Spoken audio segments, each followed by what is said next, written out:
Have you ever wondered what really makes someone intelligent? Like we talk about degrees or how fast they pick up a new skill, but is there something deeper going on? It's a question that's intrigued thinkers for centuries. And today we're going deep on the work of Arthur Jensen, a psychologist who really tried to get to the bottom of this. He spent a huge chunk of his career exploring this idea of a general intelligence factor. You might have heard of it. It's often called G. And it's super closely tied to IQ, those scores we hear about. This is going to be a fascinating one. For our listeners who are new to Jensen's work, he can be a bit controversial. Yeah, some of the areas we'll be getting into definitely spark debate, that's for sure. But our goal here isn't to pick a side or say what's right or wrong. We're diving into Jensen's world, looking at the arguments he lays out, primarily from his big book, The G Factor, The Science of Mental Ability. Like stepping into his head, seeing the world through his theories. I like it. For listeners who are interested, by the way, Jensen himself suggested that his earlier book, Straight Talk About Mental Tests, might be a good place to start if you want a more introductory taste of some of these ideas. Good point. But for our deep dive today, we're tackling the G factor head on. So our mission, if you choose to accept it, is to understand how Jensen saw G, this general intelligence factor. Does it really exist? What is it exactly? And what does it mean for us out in the real world? But here's the key. We're sticking to his perspective, his line of reasoning. Absolutely. It's like we're putting on Arthur Jensen's glasses for this one. Love that analogy. Yeah. So let's get started. Where does this G thing even come from? What's the historical backdrop? Well, a lot of it traces back to Francis Galton, way back in the 19th century. This is before modern genetics, mind you, but Galton was already obsessed with whether mental abilities were inherited. Right, so no fancy IQ test back then. How did he even measure intelligence? He looked at something he called eminence. Basically, he studied people who had achieved a lot, those who were famous enough to be in biographies or encyclopedias. So basically, he used real-world success as a proxy for high intelligence. Exactly. And he spent years meticulously researching the families of these eminent folks. And guess what? He found that their relatives were way more likely to also achieve eminence, even when you tried to account for them having similar social advantages. Okay, that makes some intuitive sense, I guess. But what really convinced him that this eminence was tied to inheritance? The clincher was this pattern he noticed. The further away the family relationship, like from a parent to a child versus to a distant cousin, the less likely that relative was to also be eminent. So like how the chances of inheriting your grandma's blue eyes decrease with each generation. Exactly. That's the parallel that blew Galton's mind. He saw mental superiority, as he called it, being passed down through families, just like physical traits. And this really got the ball rolling for the whole field of intelligence research. Fascinating. So we've got Galton noticing these family patterns. But how do we jump from that to G, this general intelligence factor? Enter Charles Spearman. Now, Spearman was heavily influenced by Galton. He even explicitly credited Galton as a major inspiration. He was super interested in whether individual differences in our basic mental processes, like how well we can tell the difference between two sounds, might explain why some people are generally smarter than others. I vaguely remember reading that Galton himself tried to find that link, but struggled, right? Like simple sensory tests didn't really predict intelligence that well. Yeah, you're right. Galton's early studies and others that followed didn't really find strong correlations between those simple sensory tasks and say how well someone did in school. And even more confusing, those simple tasks often didn't even correlate well with each other. It was like, wait, if there's this general mental ability, why aren't these basic tasks related? So it challenged the whole idea of a single underlying intelligence factor. Big time. But Spearman was a bit of a stats whiz. He was like, hold on, some studies do show correlations, something's up, and he just couldn't let go of Galton's hypothesis. The implications were just too big. So what did Spearman do? He created this new statistical method. We call it factor analysis. It's a way to make sense of these messy correlations between different tests. He realized that even though different mental tests seemed unrelated on the surface, scores on them often moved together, like they were influenced by some hidden force. Right, like if someone aces a vocabulary test, they're probably pretty good at solving logic puzzles too. Precisely. Spearman was also a stickler for accuracy. He realized that our measurements, no matter how good, always have some error. He called it attenuation. It's like static in a radio signal. It makes the true relationship between things harder to see. So he developed ways to try to filter out the static, and through all of this, he came up with his famous two-factor theory of intelligence. Two-factor meaning there are two types of intelligence. Not exactly. He proposed that there's this one general factor, which he called G, and it affects performance on all mental tests to some degree. It's like the central engine of our mental abilities. But then there's also a bunch of specific factors, which he called S, that are unique to each test. Okay, I think I'm starting to get it. So G is the common thread, the thing that makes you generally good at mental stuff. And S is what makes you good at a particular task, like remembering words or spotting patterns. You got it. So let's say you're taking a vocab test. Your score is influenced by G, your general smarts, plus some specific verbal ability, that's your S for vocabulary. But on a spatial reasoning test, it'd be G plus your specific spatial skills, a different S. Makes perfect sense. But how do you actually measure this G thing? Well, through factor analysis, you can figure out how much each test loads onto this G factor. Imagine 3 tests, let's call them X, Y, and Z. Test X might have a G loading of, say, 0.9, while test Y has a loading of 0.7, and test Z has a loading of 0.5. So the higher the loading, the more that test is tapping into this underlying G factor, right? Exactly. And here's the really cool part. Spearman showed that you could actually predict the correlation between any 2 tests just by multiplying their G loadings. So the correlation between test X and test Y would be around 0.63. That's 0.9 times 0.7. And he actually showed this with real data. He found that correlations between all sorts of academic subjects, like classics, French, math, and even things like musical pitch discrimination, could be predicted pretty well just by knowing their G loadings. Wait, even musical ability has a connection to G. That's wild. Right. It really suggested to Spearman that G was something deeper than just learned academic skills. But as research continued, Spearman's 2-factor theory started to show some cracks. Psychologists, particularly a guy named Cyril Burt, started testing a much wider range of abilities and realized that some groups of tests clustered together more strongly than others. Like different math tests were more correlated with each other and different verbal tests were more correlated with each other, even after accounting for G. This suggested the existence of what we call group factors. They're like middle layers in intelligence broader than a specific skill for one test, but not as broad as G. So like a verbal ability factor or a spatial reasoning factor. You got it. Spearman wasn't too thrilled about this initially. It messed up his neat 2-factor model. He did eventually acknowledge these group factors, but he always saw them as like complicating things more than necessary. Fair enough. Okay, so we've got Galton's observations, Spearman's G, and his 2-factor theory, which then evolved to include these group factors. But we still haven't answered the big question, what exactly is this G factor? The million-dollar question. Spearman himself was really careful about this. He knew he had shown that G existed statistically, but he didn't pretend to know its fundamental nature. He said that G, as we find it through factor analysis, is primarily a value or magnitude, not a thing in itself. So it's defined by its statistical effects, not by us saying, okay, this is what G looks like in the brain. Precisely.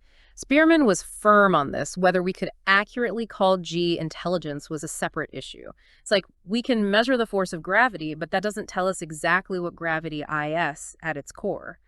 And Jensen, following in Spearman's footsteps, really took issue with the word intelligence itself. He thought it was too vague, too loaded with different meanings, and almost impossible to define scientifically in a way everyone agrees on. So he's almost suggesting we should ditch the word intelligence altogether. Well, kind of. He thought it would be more productive to focus on specific, measurable mental abilities.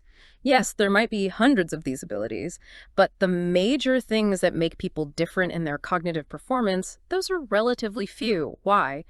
Because these abilities aren't totally separate. They're influenced by G and those group factors. Factor analysis helps us identify these key players, the things that really make a difference. Jensen was all about clarity and objectivity. He said we could replace all the fuzziness of the word intelligence with these statistically derived factors. That's a bold move, but I get it. If the word itself is causing confusion, maybe it's time for a new approach.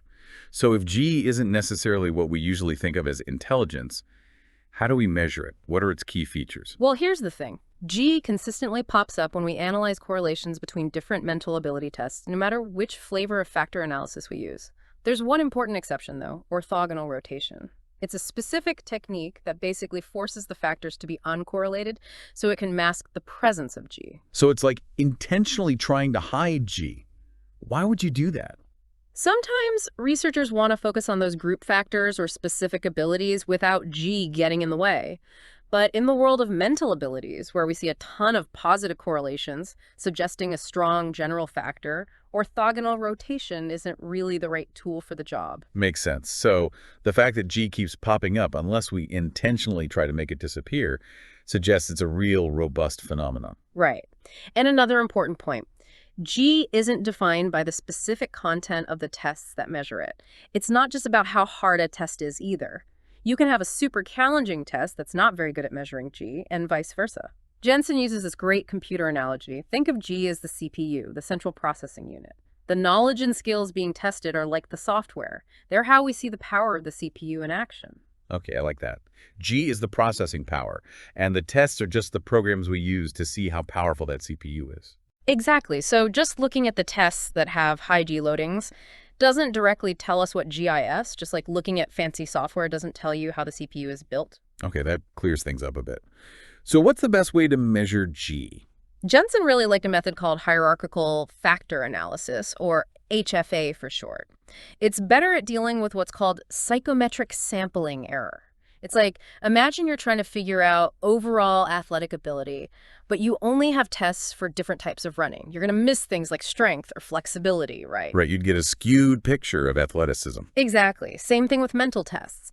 If you have too many tests that measure similar things, your results can be misleading. HFA first identifies those clear-cut grouped factors like verbal or spatial ability, and then it extracts G from the relationships between those groups. So it's a more nuanced way of getting at G without being misled by having too many tests that are basically measuring the same thing. Precisely. One interesting thing Jensen found with HFA is that G actually explains LSS of the variation in scores for people who are already in the top half of the IQ distribution. It's like saying once you have a super powerful engine, other factors become more important for determining how fast the car can go. So at really high levels of intelligence, it becomes less about G and more about specific strengths and talents. That's one interpretation. Jensen also warned against just assuming that the first principal component, or PCI, from a principal components analysis is the same thing as G. While PCI can be a decent estimate of G if it truly exists, it's not specifically designed to find a general factor. So you might see positive loadings across your test, even if there isn't a real underlying G, but honestly, in the world of mental abilities, it's actually pretty hard to create a set of tests that don't show a strong G factor. Okay, so G seems to be a pretty solid concept, statistically speaking. But I'm guessing not everyone agrees with this whole general intelligence thing. Oh, absolutely. There have been plenty of alternative views. One big one is what Jensen calls the specificity doctrine. Basically, it says intelligence isn't a single ability at all, but a bunch of specific skills we learn. Any differences in what we call intelligence are just because people have had different opportunities to learn these skills. So it's all about nurture, not nature, in this view. Pretty much. Jensen spends a good chunk of his book tackling these alternative viewpoints. He talks about J.P. Guilford's structure of intellect model, which proposed over 100 separate mental abilities. But Jensen argues that Guilford's findings were likely due to problems with his research methods, things like having very narrow tests or using groups of people with very similar abilities. When you account for these issues, Jensen says the correlations in Guilford's data actually support the idea of a general factor like G. So instead of hundreds of completely independent mental abilities, there's actually some underlying connection between them. That's Jensen's argument. He also takes on sampling theory, which suggests that different abilities might be correlated because they rely on the same brain circuits. He uses this analogy. Imagine several electric motors running off the same battery that's like G. If one motor breaks, the others can still run fine, even though they all draw power from the same source. It means shared neural components don't automatically lead to correlated deficits. Got it. Yeah. What about more modern theories like Howard Gardner's multiple intelligences? Jensen addresses that too. He points out that even Gardner, when pressed, admitted that even for someone to be highly creative in one of those intelligences, they'd probably need an IQ of at least 120. That's pretty high, suggesting that a decent amount of general intelligence, that G factor, might be necessary even for excelling in other areas. Interesting. So even those who champion different types of intelligence still acknowledge a role for general cognitive ability. Seems so. Jensen also brings up elementary cognitive tasks, or ECTs. These are super simple lab tasks like how fast you can react to a light or sound. And here's the kickerist. The performance on these basic tasks actually correlates with scores on complex G-loaded tests. Wow, so how fast you can press a button might be related to your ability to solve complex problems. That's mind-blowing. It is, and it hints that G might be rooted in those very fundamental brain processes. This brings us to the whole biological basis of G. Jensen dives into the research that connects G to things like brain size and reaction time. I'm particularly interested in the reaction time connection. How does that work? Well, studies show a consistent negative correlation between reaction time, how quickly you respond to a stimulus, and IQ. Higher IQ, faster reaction time. The average correlation is around negative 0.35, but it gets even stronger when you use multiple reaction time tests, like in the negative 0.5 to negative 0.7 range. So it's not just because some IQ tests are timed? Nope. Research shows that slightly speeding up an IQ test actually weakens the correlation with reaction time. And it's not just about how fast you are on your best day either. Studies show that someone's slower reaction times are more strongly linked to their IQ. It's like the consistency and efficiency of your mental processing, even under low pressure, are telling. Fascinating. So this reaction time link holds true for people across the whole spectrum of intelligence, from those with intellectual disabilities to geniuses. Absolutely. The correlation is there, and it's even stronger in groups with lower average IQ. What's crazy is that there's a near-perfect correlation between the average reaction time and the average IQ of different groups. Okay, so if one group has a higher average IQ, they'll also have faster reaction times on average. Exactly. This suggests that G is playing a role at the group level as well as the individual level. Jensen cites Robert Cale's research. He found this consistent proportional difference in reaction time between folks with intellectual disabilities and folks with average IQ. Like if they took 1.6 times longer on one task, they'd show a similar slowdown on other tasks. It hints at a global mechanism affecting processing speed. That consistency across different tasks is really striking. Definitely. And get this, twin studies show that reaction time is partly heritable, and there's a strong genetic correlation between reaction time and G. So some of the same genes that affect reaction time are likely affecting general intelligence too. Okay, that's starting to paint a clear picture. G as this biologically based factor that impacts how efficiently our brains process information. Exactly. Jensen also addresses the idea that smarter people just use better strategies, which is why their reaction times are faster. But he argues that the consistency of individual differences in reaction time across so many different tests and trials makes this less likely. He leans towards an explanation based on neural efficiency, basically, how efficiently our brains use energy and resources. Right, so we've talked theory, we've talked biology. Yeah. But how does G actually matter in the real world? What's the so what? That brings us to what's called practical validity. It's about how well something like an IQ score, which is heavily influenced by G, remember, predicts real-world outcomes. Jensen argues that G, as measured by IQ tests, is one of the most powerful predictors we've got in psychology. It predicts performance in pretty much anything that involves learning, making decisions, and using judgment. And the more complex the task, the more important G becomes, right? Yeah. You got it. Think about demanding jobs or tough educational programs. G is crucial for predicting success in those. Jensen goes so far as to say that if you statistically remove G from a test battery, you basically make it useless for predicting real-world success. Wow, so even if you have tests that measure specific job skills, G is still the secret sauce. According to Jensen, yes. He even brings up research from the Air Force. They found this really strong correlation around 0.8, which is huge GE in psychology, between how much a test loaded on G and how well it predicted training success across a huge variety of jobs. So the more a test measured G, the better it predicted who would succeed in their training no matter the job. That's impressive. What about education and career paths? G correlates strongly with how far people go in school. And here's a fascinating tidbit. Within the same school or university, those high G tests are often better at predicting academic performance than things like socioeconomic status or family background. Wow. So even if you come from a disadvantaged background, having a higher G can give you a real advantage in school. That's what the research suggests. As for jobs, lots of things matter, specific skills, personality, motivation, but G sets a kind of baseline, especially for more complex jobs. You'll find people with a range of IQs in most occupations, but more demanding jobs tend to have higher average IQs. Jensen also points out a link between low IQ, usually below an IQ of 75, and a higher risk of negative social outcomes, like unemployment, welfare dependence, and even incarceration. So a low G can be a risk factor for certain social challenges. That's what the data suggests, but it's really important to remember that correlation doesn't equal causation. Having a low IQ doesn't doom someone to a difficult life. There are many factors involved, and most people with low IQs don't experience those negative outcomes. Right, it's never just one thing, it's complex. Okay, Agree. so far so good. But now we're entering what's probably the most controversial part of Jensen's work group differences in G. This is what gets people fired up. It definitely is. And remember, we're sticking to Jensen's perspective here. He starts by acknowledging the Flynn effect, this trend of rising IQ scores in developed countries over the past century. He points out, though, that there's debate about whether those gains represent a real increase in underlying G. Right, are we actually getting smarter, or are we just better at taking tests? Exactly.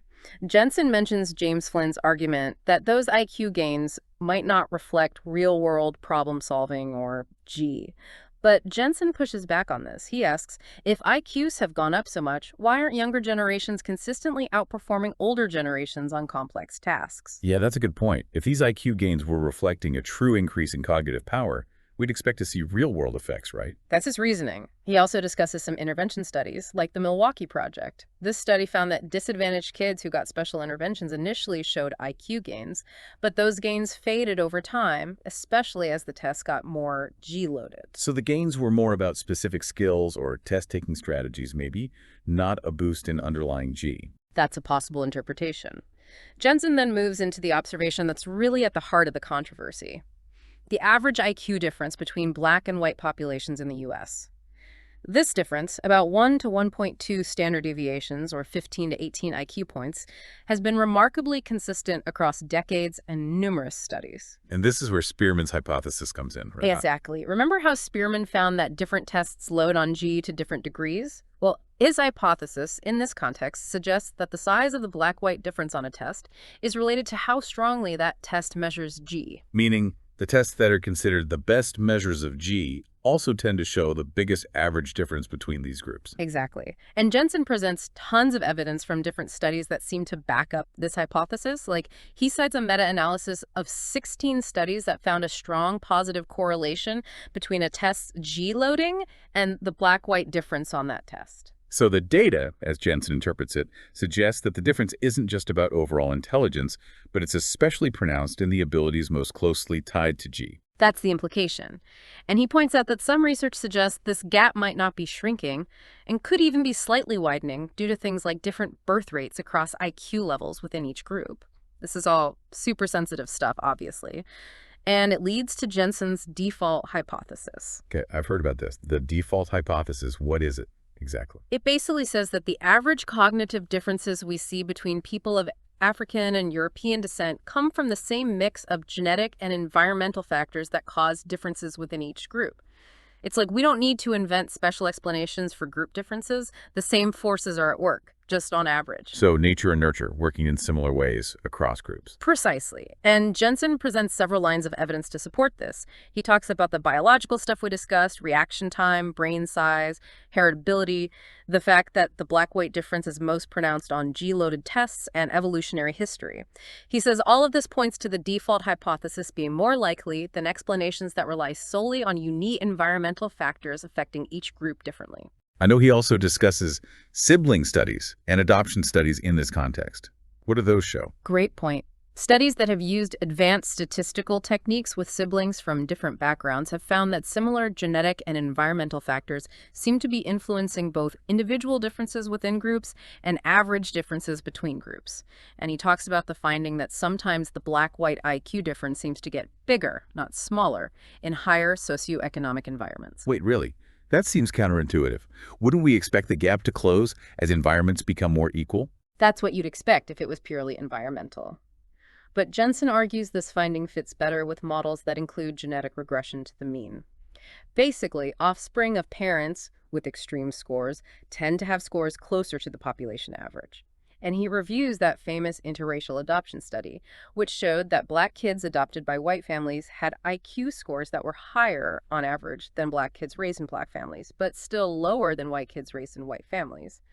Jensen suggests that this in-between result might be because of something called heterosis, which is like hybrid vigor, but for cognitive traits, though he does acknowledge that the sample size in that particular study was limited. So even with a more enriched environment, the genetic contribution still plays a role. That's Jensen's interpretation. He also spent some time discussing the challenges of using genetic ancestry studies to directly test these hypotheses. It's tricky because of things like the small number of genes that differ significantly between racial groups and assortative mating people's tendency to partner with others who are similar to them. So even with all the advances in genetics, it's still tough to pinpoint the exact genetic contributions to these group differences. Exactly. But Jensen does highlight that some studies have found correlations between the estimated amount of European ancestry in Black populations and their scores on certain mental tests. He sees this as evidence pointing towards a genetic contribution, although he admits it's not definitive proof. He then goes into a massive review of studies that have looked at the effects of socioeconomic status. And this is where it gets really interesting. He shows that even when you control for SES, things like income, education, occupation, racial differences in IQ and achievement often persist. So even if you level the playing field in terms of social and economic advantages, these differences don't just vanish. That's Jensen's point. He argues that this finding challenges those who claim that racial differences in cognitive abilities are entirely due to environmental disadvantages. What about the argument that Black students might be disadvantaged because they don't have the same cultural capital or familiarity with standardized testing? Jensen addresses that too. He points out studies where Black and white students were matched on socioeconomic factors, A and D, given the same cultural exposure and test-taking practice. The differences often remained. He even talks about a study in rural Georgia where Black and white siblings showed similar IQ differences across different ages and SES levels, even though they were being raised in the same environment. So that seems to cast doubt on the idea that differences in cultural exposure or test-taking skills are the sole explanation. That's Jensen's take. He also discusses studies that have looked at the specific content of IQ tests to see if certain questions are culturally biased against Black students. He finds that when you remove items that are flagged as potentially biased, the Black-white difference often doesn't change much or even gets slightly larger. Really? That's surprising. What's his interpretation of that? He suggests that the items that are flagged as biased might actually be tapping into G more strongly. And since the Black-white difference is most pronounced on G, removing those items might actually be removing the items that are the best measures of the underlying ability difference. He also spends a lot of time discussing the cumulative deficit hypothesis. This is the idea that environmental disadvantages can pile up over time, leading to bigger and bigger gaps in cognitive ability. But Jensen challenges this, saying the evidence just doesn't support it. He cites studies where Black-white differences are already apparent at very young ages, even before kids have been exposed to much formal schooling. He also points out that the gap doesn't seem to widen consistently with age, as you'd expect if disadvantages were accumulating. So the cumulative deficit idea might be part of the story, but it doesn't seem to explain the whole picture. That's Jensen's conclusion. He also discusses the caste-like hypothesis. This suggests that the Black-white difference might be due to discrimination and prejudice, creating a kind of caste system that limits opportunities and motivation for Black people. But Jensen argues that this hypothesis is hard to square with the fact that other minority groups who have also experienced discrimination, like Asian Americans, often outperform white Americans on IQ tests. That's a significant point. If it was purely about discrimination, wouldn't we expect to see similar patterns across all groups who faced similar challenges? That's Jensen's argument. Of course, he acknowledges that discrimination has real and damaging effects, but he questions whether it can fully account for the patterns we see in cognitive ability differences. And it's not just about race. Jensen also addresses sex differences in G. He points out that sex doesn't load strongly on the G factor. In fact, there's basically no correlation between a test's G loading and the size of the sex difference on that test. So men and women are pretty similar on G overall. Yeah, the differences we do see tend to be more pronounced in specific group factors like verbal fluency or spatial visualization. Okay, so we've covered a lot of ground here. We've talked about the historical roots of G, the different ways to measure it, the biological evidence, its real-world significance, and those controversial group differences. But what's the takeaway from all this? Why does Jensen think it's so important to understand G and not shy away from these tough questions? Jensen argues that ignoring or denying the importance of G is like trying to build a house without understanding gravity. It can lead to all sorts of problems. He says that misunderstanding or downplaying the role of G can result in ineffective social and educational policies that fail to address the real reasons for differences in achievement and success. So if we don't grasp the nature of G and its influence, we might end up with solutions that don't really work. Exactly. And he's especially concerned about what he calls IQ denialism and the denial of hereditarianism. This is the idea that individual and group differences in IQ are entirely or primarily due to environmental factors, and that genes have little or no role to play. And Jensen's argument is that this perspective, if it's wrong, could actually harm those it's intended to help. That's the crux of his argument. He says if we ignore the potential genetic influences on G and other cognitive abilities, we might miss out on opportunities to develop more effective interventions and educational approaches that are tailored to individual needs and learning styles. And this could actually exacerbate inequalities instead of reducing them. That's a powerful and thought-provoking point. By refusing to acknowledge the complexities of human intelligence, we might end up creating policies and interventions that are based on wishful thinking rather than scientific evidence. Exactly. Jensen's message is ultimately a call for a more nuanced and scientifically informed approach to understanding human intelligence.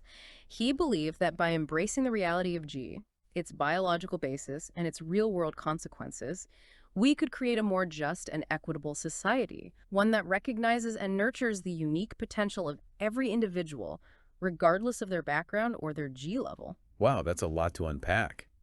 This deep dive has definitely been an eye-opener. So to recap, Arthur Jensen saw G as this central biologically rooted factor that shapes our cognitive abilities and has profound real-world implications. He believed that understanding G, even if it means grappling with difficult and controversial questions about group differences, is crucial for creating effective educational and social policies that can help everyone reach their full potential. And it's important to remember, as Jensen himself emphasized, that scientific knowledge about intelligence doesn't dictate any specific moral or political agenda. It's a tool that can be used for good or for ill. It's up to us as a society to decide how to use this knowledge responsibly and ethically. That's a great point to end on. This is heavy stuff. So listeners, we've laid out Jensen's perspective as faithfully as we could.